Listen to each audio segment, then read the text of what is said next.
Nej, det skal jeg. Så telefonen kommer ikke frem. Mor, du er en rigtig stor støtte i min hverdag. Jeg er rigtig glad for, at du er der. Både til, at når jeg ikke kan finde ud af at lave min lektier, når jeg kører efter, når jeg ikke rydder med bordet, når jeg ikke sætter i opvaskeren, og når jeg lige glemmer at pakke en formtaske med.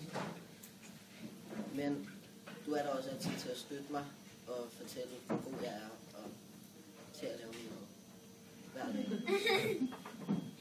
Og det er du også, far. Du er en rigtig stor støtte. Men når du er mere ude til stævnerne og se mig svømme, så er det også til at hente mig for træning. Og det sætter jeg meget pris på. Jeg elsker begge. Og ligeledes Jonas og Andrea. De er bare nogle små idioter. Jonas, jeg glæder mig rigtig meget til næste år. Jeg har allerede nogle idéer. Det bliver rigtig spændende. Det skal nok blive interessant, ikke? Måske nogle lege, nogle videoindslag og lidt af hvert, ikke? Jeg var ikke med til dig. Nej, det er selv det andet. Og Andrea, du er der også altid for mig.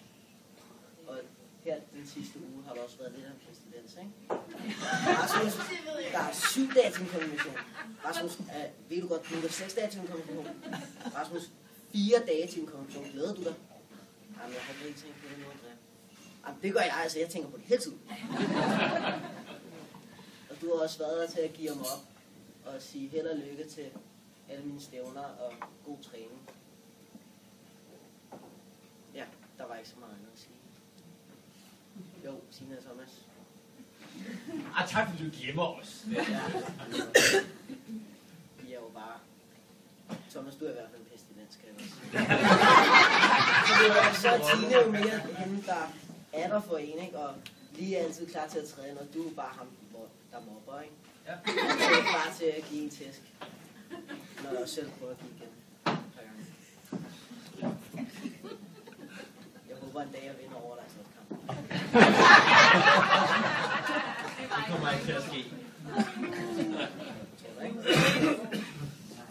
Og I skal bare vide, alle jer, der er inviteret, I er inviteret, fordi I betyder noget for mig. Og I er en del af mit liv. Tak.